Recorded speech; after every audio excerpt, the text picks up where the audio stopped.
एक ही सूर्य काफी है, एक कोई चमक के आ गया तो काम बन गया। पांडाल की भीड़ पूरी थोड़ी बनती है, पर कोई भी, और वो तुम क्यों नहीं हो सकते, इस भावना के साथ कथा सुननी है। भगवान हम सब पर अपनी कृपा बनाए रखें। भूमिका तैयार हो गई है मेरे अनुसार, और मुझे लगता है कि अब आपका हृदय वो अमृत पाने के लिए उपयुक्त हुआ है। कुछ समस्याओं पर और चर्चा करेंगे। आपके कोई प्रश्न हो तो वो प्रश्न भी रख लेना अपने पास। इन 5 दिनों में बिना मुझे दिए ही मैं उत्तर दे दूंगा। प्रश्न पूछ के उत्तर पाओगे तो इसमें कौन सी हमारी समझदारी है और ज्ञान है। मैं तुम्हें इस व्यासपीठ से कहता हूं, अभी लिख लो, जेब में रख लो, और 5वें दिन उन्हीं प्रश्नों का उत्तर 5 दिनों में न मिले तो कहना गुरुजी आप झूठ बोलते हो। लिख के रख लेना अपने अपने जेब में। तुम्हारे ही प्रश्नों का उत्तर दूंगा, जो लिखोगे उसी का उत्तर दूंगा। जो भी लिख के रखोगे उत्तर मिलेगा। वो बच्चा कह रहा मैं तो जरूर लिखूंगा। तू 10 प्रश्न लिख के रख, एक नहीं 10 लिख के रख, और 100 भी लिख ले कि 100 प्रश्न मेरे हैं, मुझे मेरा उत्तर मिला कि नहीं। तुम्हें उत्तर मिलेंगे। स्वस्थ रहिए, मस्त रहिए, आनंदित रहिए। और डांटा जब सदगुरु चरणदास ने कि रे सहजो, इस छोटे से सुहाग के लिए तू बार बार आशीर्वाद देने आई है। तनिक सी सुहाग पे तेने काहे उठायो शीस। तुम मीरा की तरह क्यों नहीं कहती कि मेरे चुड़लो अमर है जाए, क्योंकि मेरे पति श्री कृष्ण हैं।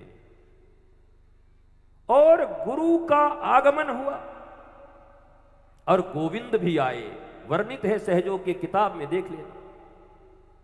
क्योंकि जब बाकी चीजों को मानोगे तो इसको भी मानना पड़ेगा, क्योंकि तुम तो लिखे नहीं हो। जो लिखा है मानना ही पड़ेगा। जब अंग्रेजों के इतिहास को मान रहे हैं तो यही सब भी मांगना पड़ेगा, समझना पड़ेगा। तुम्हारे वेद शास्त्रों को भी तो लोग कह दे रहे हैं कि 2000 वर्ष पहले कागज का यही नहीं हुआ था आविष्कार, तो तुम लिख कैसे दिए। तो श्रुत से आया, कहां से आया, शंका करने वाले करते रहते हैं। और हमें बड़ी प्रैक्टिकल तौर पर चीजों को स्वीकार करके लोगों को सिखाना चाहिए।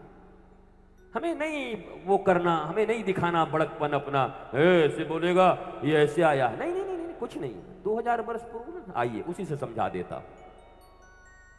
क्योंकि आप प्रैक्टिकलिटी की बात करो, कोई स्टूडेंट नहीं सुनता ऐसे बात। प्रैक्टिकल बातें करोगे तो सुन लेंगे। सहजों ने गुरु और गोविंद दोनों के आगमन पर गुरु को आसन देकर बिठाया। कृष्ण ने पूछा अब मेरा आसन कहां है। और जब गुरुदेव भगवान चले गए तो पूछा सहजों ने कि आप क्या नाराज हो ठाकुर जी मुझसे। बोला आप क्यों आ गए, अभी तो मेरे गुरुदेव आए थे। तो भगवान ने कहा कि तेरी गुरु निष्ठा को देखकर ही तो आया था। तो सहजों ने कहा मैंने सही किया या गलत किया। जिसके निष्ठा के बल पर तुम आए थे, क्या मैं उसका त्याग कर देती। भगवान कृष्ण बोले मैं यही तो देखने आया था कि जिस बल पर आया था उस बल का अपमान तूने नहीं किया, गुरु का ही तुमने सम्मान किया। ये सहजों का इतिहास है। कर पाओगे?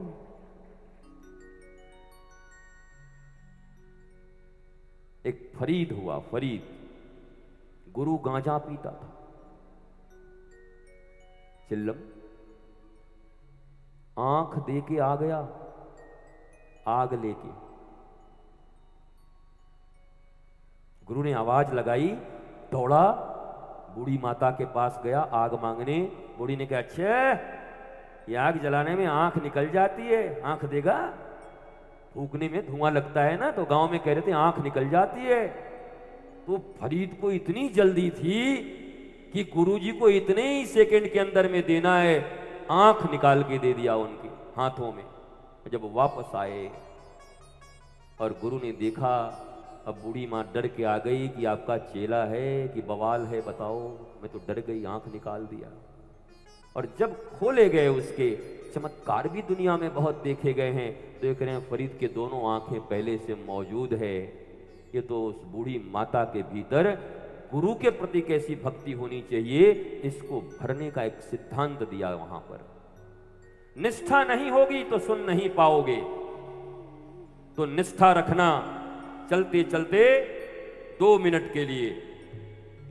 कौन सो काज कठिन जग माही,